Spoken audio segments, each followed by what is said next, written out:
Donc, on dit les fonctions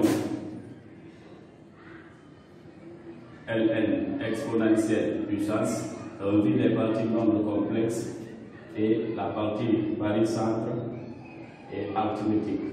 Maintenant, pour traiter certains exercices en nombres complexes, nous aurons besoin d'utiliser les suites numériques. Certaines fonctions sur la partie, parce qu'on a partie A souvent, partie A, partie B, partie C. Maintenant, partie C et partie D, le plus souvent, vont parler des suites. On dire quoi? Soit UN plus N égale A par exemple à H de UN. Ça veut dire quoi? On veut introduire la suite dans l'étude de la fonction.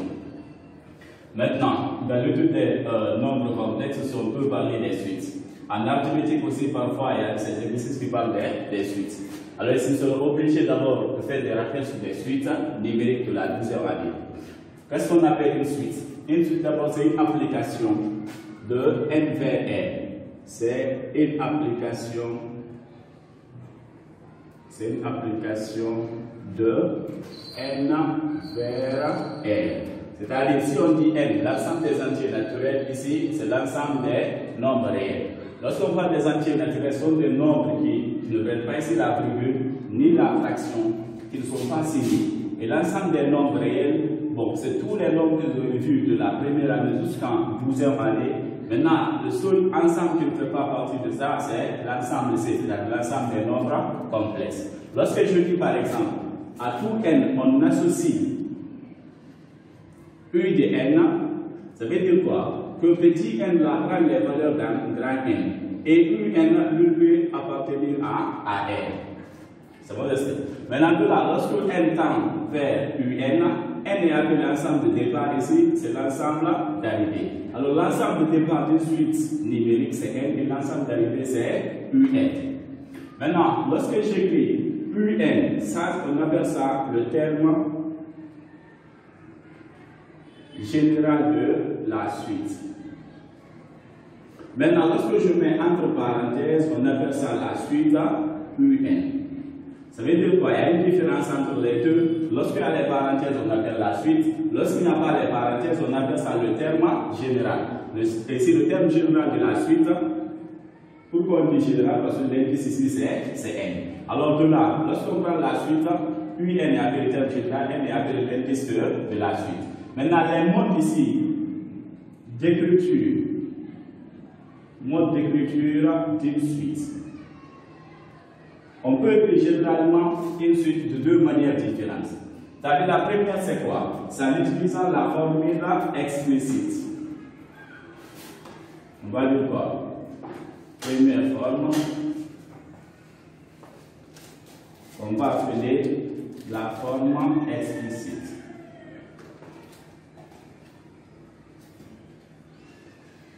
La forme explicite, c'est lorsque UN est donné en fonction de N. Lorsqu'on donne UN en fonction de N, on dit que la suite est donnée de la manière explicite, sous la forme explicite. Maintenant, sur ce, lorsqu'on donne UN en fonction de N, par exemple, je donne une fonction f de x. Je vous dis que f de x est égal à 2x plus 3. Lorsque je vais associer une suite à f de x, alors je vais dire quoi? Que UN est égal à f de n. C'est-à-dire, dans f de x fois x, je vais remplacer par n. Ce qui va me permettre de dire quoi? Que UN est égal à 2n plus 3. Supposons que f de x est égal à ln facteur de 2x plus n sur x plus n, c'est une fonction. Maintenant, la suite qui est associée à ça, on va dire quoi? Que UN est égal à f de n. Alors, UN est égal à ln facteur de 2n sur n plus n.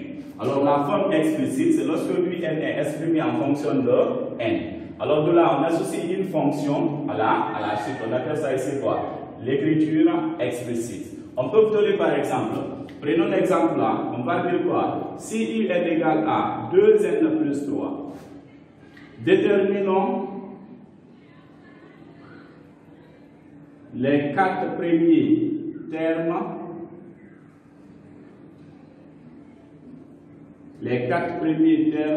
de la suite. UN.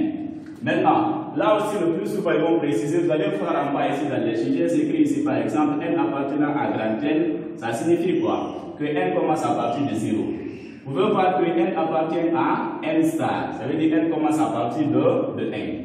Maintenant, dans certains cas, vous allez voir qu'on dit pour tout n supérieur ou égal à 3, ça veut dire n commence à partir de 3. Nous allons prendre le cas général, c'est-à-dire lorsque n appartient à grand N. Ça veut dire quoi? Que ici n commence à partir de 0. Nous voulons déterminer les 4 premiers termes de la suite un. Alors si on prend les 4 premiers termes, si n commence à partir de 0, j'aurai ici 0, 1, 2, 3. 1, 2, 3, 4. Ça veut dire quoi? Nous avons 4 termes. Pour déterminer ces 4 termes, je viens d'abord quoi? Je dis si n égale à 0, dans l'expression de un par n, on va remplacer par 0. J'aurai quoi? Que u0 est égal. C'est 2 fois 0 plus 3. Alors ce qui va permettre de dire quoi? 2 fois 0 c'est 0 plus ça va rester ici 3. Ça c'est u0. Ça c'est le premier terme. Maintenant si n égale à 1, j'aurai ceci. Que un est égal à 2 fois 1 plus 3. 2 fois 1 c'est 2 plus 3 ça fait 5. Alors ce qui va me permettre de dire que un égale à 5. Maintenant si n égale à 2, j'aurai ici ud est égal à 2 facteurs.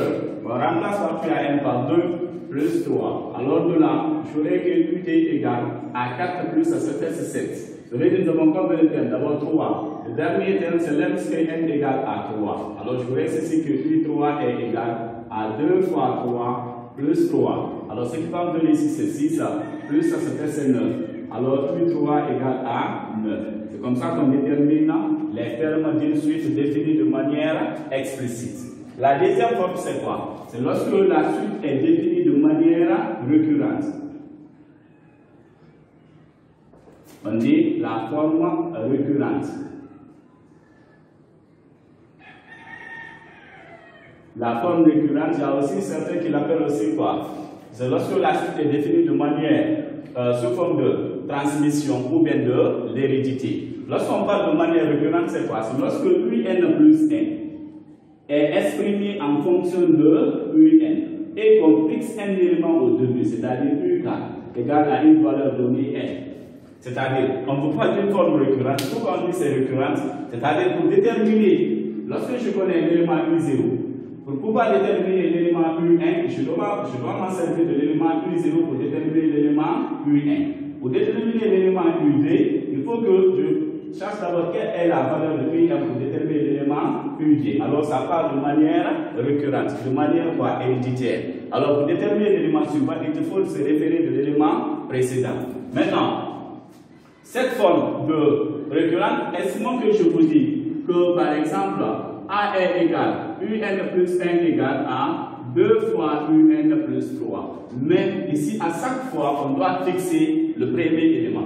Alors, je peux dire quoi? Que soit U0 égale à 1. Ça veut dire quoi? Que la suite est définie de manière récurrente. UN plus 1 est donné en fonction de UN. Alors, lorsque je fixe le premier élément, je vais chercher à trouver maintenant, par exemple, les 3 termes de cette suite. Disons, on connaît le premier élément. Pour trouver l'élément suivant, si n égale à 0 ici, regardez, si je remplace n par 0, j'aurai ici quoi? Que c'est 0 plus 1 égale à 2 fois U0 plus 3. Maintenant, un égale à 2 fois U0, U0 c'est 1 plus 3. Alors, j'aurai quoi? Que U1 égale 2 fois 1, c'est 2 plus ça, ça fait 5.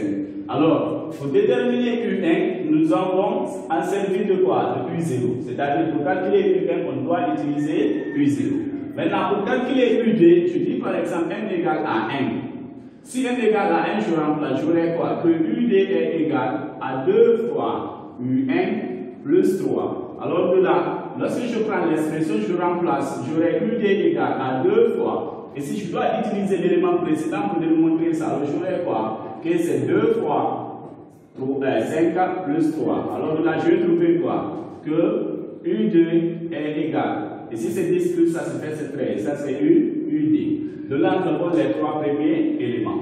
Maintenant, un autre exemple. Je vous dis quoi? Que UN plus 1 égale à 2 fois UN. Bon, je prends ici UN plus 2 égale à 2 fois UN plus 1 moins 3 fois UN. Là, c'est de manière récurrente. C'est-à-dire ici aussi, on doit fixer des éléments. Et si je dis par exemple U0 égale à 0, que UN égale à 1. Ici, je veux déterminer UD, U3. Pour déterminer UD, puisque c'est de manière récurrente, je dois utiliser quoi? Les éléments U0 et UN pour déterminer UD. Pour ce faire, je dis quoi? Pour trouver ici UD, il faut qu'on remplace N par 0. Alors si N égale à 0, j'aurai quoi? Que UD est égal à 2 fois, je remplace 0 plus 1, ça fait 1, moins 3 fois U0. Maintenant, en remplaçant ceci, j'aurai UD égale à 2 facteurs de UN. UN est donné dans l'exercice, il est égal à 1, moins 3 fois U0, U égale à 0. Alors de là, ce qui va me permettre de dire quoi? Que UD, lui aussi, égale à combien? À 2. Maintenant, si je veux calculer U3, qu'est-ce que je fais? Pour trouver ici 3, je dois remplacer 1 par 1. 1 plus 2, ça fait 3. Alors, pour trouver U3, je dis, c'est lorsque N égale à 1. Alors, ce qui va me permettre de dire quoi? Que U3 est égal à 2 fois UD, maintenant, moins 3 fois UN. Maintenant, on connaît U2. UD égale à 2, alors j'aurai ces deux facteurs de 2 moins 3 facteurs de UN. UN égale à 1. Alors, ce qui va me permettre de dire que U3 égale à 4 moins 3, ce qui égale ici à combien? Ici à 1. Alors, U3 égale à 1. Là, c'est de manière récurrente. Pourquoi on dit c'est de manière récurrente? Parce que pour déterminer l'élément suivant, il faut s'en servir de l'élément précédent. Alors, on peut aussi dire quoi? C'est lorsque la forme est la suite est écrite sous la forme héréditaire. Alors, pour déterminer l'élément suivant, il faut s'en servir de l'élément précédent. Alors, là, d'abord la définition d'une suite, c'est l'application de N vers R. N, c'est l'ensemble de départ. R, c'est l'ensemble d'arrivée. Alors, les termes de N là, on ne peut pas dire N égale à moins, c'est ni N demi, c'est impossible. C'est un peu ça. Maintenant, la suite, les modes d'écriture, on a deux types. C'est-à-dire, c'est sous forme explicite. Lorsque UN est exprimé en fonction de N, c'est un exemple qui est là. Après, il y a aussi la forme récurrente. C'est mon destin. Ok. Maintenant, nous avons vu la définition, les modes d'écriture d'une suite numérique. Maintenant, nous allons toujours continuer sur les notions un peu de la deuxième année. C'est sur quoi? Les suites géométriques et les suites arithmétiques. Lorsqu'on parle d'une suite, on va dire quoi? Suite géométrique et suite arithmétique. Nous allons commencer par quoi? Par la suite arithmétique.